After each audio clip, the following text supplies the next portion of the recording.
திகழழகன் astro நேயர்களுக்கு எனது மனமார்ந்த வணக்கங்கள்.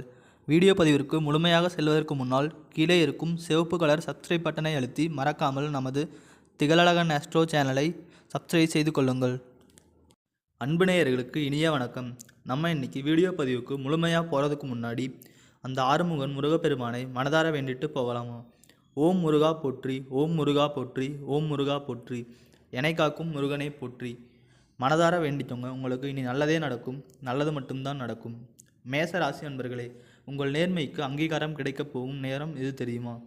மேச ராசிக்கார நேயர்களே, உங்களை பற்றி சொல்லணும்னா நீங்கள் ரொம்ப உண்மையானவங்க, நேர்மையானவங்க. உண்மைக்கு புறம்பாக எந்த காலத்துலேயும் எந்த ஒரு செயலையும் செய்ய மாட்டீங்க.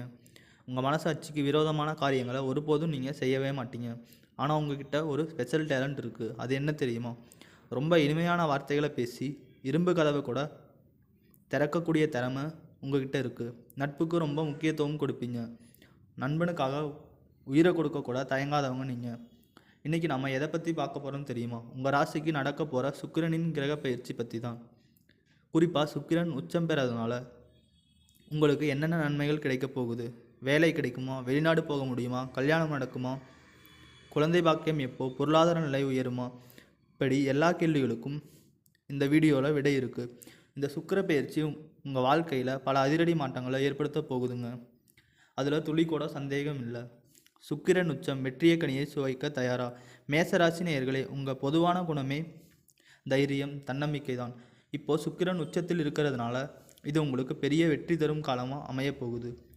சனி பகவானை பார்த்து பயந்துட்டு இருக்கீங்களா? வேண்டாங்க. சுக்கிரன் உச்சம் பெற்று சனி பகவானுடன் சேருவதனால எதிர்பாராத யோகங்கள் உங்களுக்கு கிடைக்க போகுது. உங்கள் ஆசைகளை நிறைவேற்றவும் லட்சியங்களை அடையவும் இதுதான் சரியான நேரம். சுக்கிரன் லாபஸ்தான அதிபதியுடன் சேர்ந்திருக்கிறதுனால உங்கள் வருமானம் பெருக போகுது. குடும்பத்தில் இருந்த பணப்பிரச்சனைகள் முடிவுக்கு வந்து சொத்துக்கள் சேரப்போகுது. 7ஆம் வீட்டு அதிபதியாக சுக்கிரன் வர்றதுனால பொதுமக்கள், நண்பர்கள், குறிப்பாக கணவன் மனைவிக்குள்ளே இருந்த பிணக்குகள் நீங்கி உறவு ரொம்பவே பலப்பட போகுதுங்க. கடந்த கால கஷ்டங்களுக்கு இனி விடை கொடுங்க.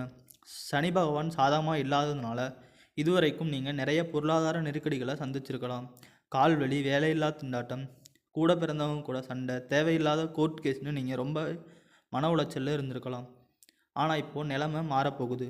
சனி வக்ர நிவர்த்தி அடைஞ்சு சுக்கிரனுடன் இணையிறதுனால இது ஒரு யோகமான காலம்.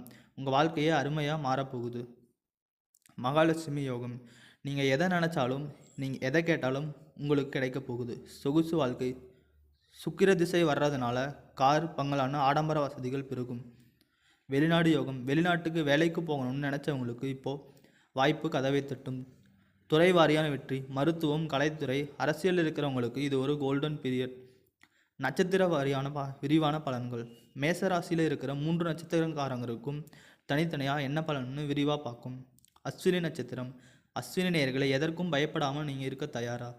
நீங்கள் எதற்கும் அஞ்சாதவங்க. இப்போது சுக்கிரன் உச்சமாக இருக்கிறதுனால உங்கள் வாழ்க்கை ரொம்ப மகிழ்ச்சியாக இருக்க போகுது.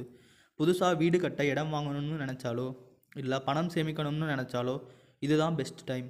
கமிஷன், வியாபாரம், மெடிக்கல் ஃபீல்டு, கெமிக்கல் மற்றும் கலைத்துறையில் இருக்கிறவங்களுக்கு செம முன்னேற்றம் இருக்கும். உங்கள் வாழ்க்கையே இனிமேல் சொர்க்கம்தான். பரணி நட்சத்திரம். பரணி நட்சத்திரத்தில் பிறந்தவங்களுக்கு ஈஸ்வரனும் மகாலட்சுமியும் துணை இருப்பாங்கன்னு உங்களுக்கு தெரியுமா? கண்டிப்பாங்க. உங்களுக்கு பணம், வருமானம், லாபம்னு எல்லாம் வந்து குவிய போகுது. பழைய கடன், எதிரிகள் தொல்லையெல்லாம் காணாமல் போக போகுது. சொகுசு கார் வாங்குகிற யோகம், பெரிய பங்களா கட்டுற யோகம் உண்டாகும். கம்ப்யூட்டர் துறை, ஹோட்டல், பிஸ்னஸ் பண்ணுறவங்களுக்கு வளர்ச்சி அபாரமாக இருக்கும். தடைகள் எல்லாம் பனி மாதிரி விலகிடும். கார்த்திகை நட்சத்திரம். கார்த்திகை நேயர்களின் நீதி நேர்மைக்கு கிடைச்ச வெற்றி இது. நீங்கள் கண்ணியம், கட்டுப்பாடு உள்ளவங்க. உங்களுக்கு இப்போது தலைமை பதவி தேடி வரும். நகை, பணம், சேமிப்பு அதிகரிக்கும். வீட்டில் சுபகாரியங்கள் நடக்கும். 7.5 சனியோட தாக்கம் இருந்தாலும் சுக்கிரனோட பலத்தால் உங்களுக்கு எந்த பாதிப்பும் இருக்காது. படிப்பு, வேலை எல்லாத்துலேயும் நீங்கள் தான் டாப். கிரகங்கள் உங்கள் வாழ்க்கையில் ஒளி வீச போகுது. இந்த மாதம் கிரகங்கள் எங்கே இருக்குன்னு பார்த்தீங்கன்னா, ராசியில் சூரியன், தனஸ்தானத்தில் குரு, சகஸ்தானத்தில் செவ்வாய், லாபத்தில் சனி, 12ஆம் வீட்டில் ராகு, சுக்கிரன், புதன். இந்த மாற்றங்கள் உங்கள் வாழ்க்கையில் இருந்த இருளை நீக்கி பிரகாசத்தை கொண்டு வரப்போகுது. கல்யாணம் ஆகாதவங்களுக்கு கல்யாணம் நடக்கும். குழந்தை பாக்கியம் கிடைக்கும். பூர்வீக சொத்து இழுபறியாக இருக்கா? கவலைப்படாதீங்க, அது தானாக உங்கள் கைக்கு வந்து சேரும். ஒரு முக்கியமான விஷயம், நீங்கள் முன்னேற்ற தடை எது தெரியுமா? நீங்கள் வாழ்க்கையில் எவ்வளோ நாள் முன்னேறாமல் இருக்கிறதுக்கு சூழ்நிலைகள் மட்டும் காரணம் கிடையாதுங்க. நீங்களும் ஒரு காரணம். இதை செஞ்சால் மற்றவங்க என்ன நினைப்பாங்க, இதை பேசினா அவங்க தப்பாக எடுத்துப்பாங்களோ, யாராவது ஏதாச்சும் சொல்லுவாங்களோ, இப்படி அடுத்தவங்கள பற்றியே கவலைப்பட்டுக்கிட்டு உங்கள் முன்னேற்றத்துக்கான முயற்சிகளை நீங்கள் எடுக்கிறதே இல்லை. மற்றவங்க என்ன பேசினா நமக்கு என்னங்க, நாம் எப்படி இருக்கோம், நாம் எப்படி ஜெயிக்கிறோங்கிறது தான் முக்கியம். அடுத்தவங்கள பற்றி கவலைப்படாமல் முயற்சி பண்ணுங்க. வெற்றி நிச்சயம். உண்மைக்கும் இன்பம் வரப்போகுதா? உங்கள் சந்தேகம் எனக்கு புரியுது. ஏங்கம்மா நல்லது நடக்கும்னு சொல்லி காமெடி பண்ணுறீங்க, இங்கே வாழ்கிறதே பெரிய போராட்டமாக இருக்குது. இப்படி நீங்கள் நினைக்கிறது எனக்கு புரியுது. ஆனால் ஒன்று புரிஞ்சுக்கோங்க, வாழ்க்கைனா இன்பம் துன்பம் கலந்தது தான். இதுவரைக்கும் துன்பத்தை மட்டும் பார்த்த உங்களுக்கு இனிமேல் இன்பத்தை மட்டும் கொடுக்க கிரகங்கள் தயாரிருச்சு. இனி வர்ற காலம் உங்களுக்கான காலம். சக்தி வாய்ந்த எளிய பரிகாரம், இதை மட்டும் செய்யுங்க. உங்கள் வாழ்க்கையில் இன்னும் அதிகப்படியான நன்மைகள் நடக்கணும்னா ஒரு சின்ன பரிகாரத்தை செய்யலாமா? வாரந்தோறும் செவ்வாய்க்கிழமை உங்கள் வீட்டுக்கு பக்கத்தில் இருக்கிற முருகன் கோயிலுக்கு போங்க. அங்கே முருகப்பெருமானுக்கு 6 நெய்விளக்குகள் ஏற்றி வைங்க. உங்கள் மனசில் இருக்கிற அத்தனை கஷ்டங்களும் அந்த முருகன்கிட்ட மனசார சொல்லுங்கள். நிச்சயமாக சொல்கிறேன், உங்கள் பிரச்சனைகள் எல்லாம் காணல் நீராக கரைஞ்சி போயிடும். தடை தாமதம் கவலை எதுவுமே இனி உங்ககிட்ட இருங்காது.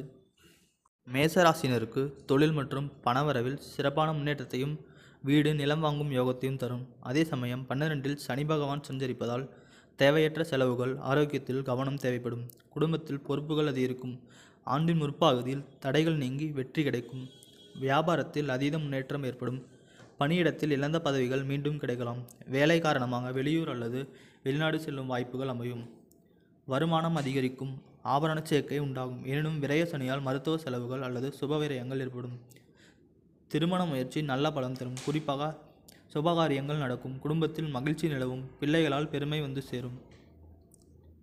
சனி பகவான் 12ஆம் வீட்டில் இருப்பதால் சனிக்கிழமைகளில் ஏழைகளுக்கு அன்னதானம் செய்வதோ அல்லது முருகப்பெருமான் கோயிலில் நெய் தீபம் ஏற்றி வணங்குவதோ தடைகளை விலக்கி நற்பலன்களை தரும். மேசராசி நேயர்களுக்கு இந்த சனி பெயர்ச்சியின் மூலம் 7.5 சனியின் முதல் கட்டமான விரயச்சனி தொடங்குகிறது. உங்கள் ராசிக்கு 10 மற்றும் 11ஆம் இடங்களுக்கு அதிபதியான சனி பகவான் இப்போது 12ஆம் இடமான அயன சமண மோட்சதானத்தில் சஞ்சரிப்பதால் இது ஒரு மாறுதலான பலன்களை தரும் காலமாகும். விரயச்சனி என்பது செலவுகளை குறிக்கும் என்றாலும் சனி பகவான் உங்கள் ராசிக்கு தொழில் மற்றும் லாபத்திற்கு அதிபதியாக இருப்பதால் இந்த செலவுகள் அனைத்தும் சுப விரயங்களாக ஆதாயம் அளிப்பவையாக அமையும். நீண்ட நாட்களாக வெளிநாடு செல்ல முயற்சி செய்தவர்களுக்கு இப்பொழுது விசா மற்றும் பயண வாய்ப்புகள் எளிதாக கைகூடும். பொதுவாக உங்கள் ராசியில் சனி பகவான் நீசம் பெறுவார் என்பதால் விரயத்தில் அவர் சஞ்சரிப்பது ஒரு வகையில் கெடுபலன்களை குறைக்க உதவும். இளம் வயது மேசராசினருக்கு இது ஒரு அனுபவ பாடங்களை கற்றுத்தரும் காலமாகவும் 40 முதல் 50 வயதுடையவர்களுக்கு உங்கு சனியாக வந்து உழைப்பிற்கேற்ற முன்னேற்றத்தை தரும் காலமாகவும் அமையும். சனியின் பார்வை 2, 6, 9 ஆகிய இடங்களில் விழுவதால் குடும்ப மற்றும் பொருளாதார ரீதியாக சில சங்கடங்கள் உருவாகும். குடும்ப உறுப்பினர்களிடையே குறிப்பாக தந்தையுடன் கருத்து வேறுபாடுகள் வர வாய்ப்புள்ளதால் விட்டு கொடுத்து செல்வது நல்லது. பணவரவு சீராக இருந்தாலும் சேமிப்பது கடினமாக இருக்கும். எதிர்பாராத மருத்துவ செலவுகள் அல்லது சுப நிகழ்ச்சிகளுக்காக செலவுகள் வரிசையாக ஏற்படும். நிதி மேலாண்மையில் அதிக கவனம் தேவைப்படும் காலம் இது. புதிய முதலீடுகளை செய்யும் போது ஒரு முறைக்கு 2 முறை ஆலோசிப்பது அவசியம். மற்றவர்களுக்கு ஜாமீன் கையெழுத்து போடுவதை தவிர்க்க வேண்டும். பூர்வீக சொத்து விவகாரங்களில் தற்போதைக்கு அமைதி காப்பதே நல்லது. நல்லதே நடக்கும், நல்லது மட்டும்தான் நடக்கும். இந்த தகவல் உங்களுக்கு பிடிச்சிருந்தால் மற்றவங்களுக்கும் ஷேர் பண்ணுங்கள். உங்களுடைய மேலான கருத்துக்களை கமெண்டில் சொல்லுங்கள். அடுத்த வீடியோவில் உங்களை சந்திக்கிறேன். நன்றி, வணக்கம்.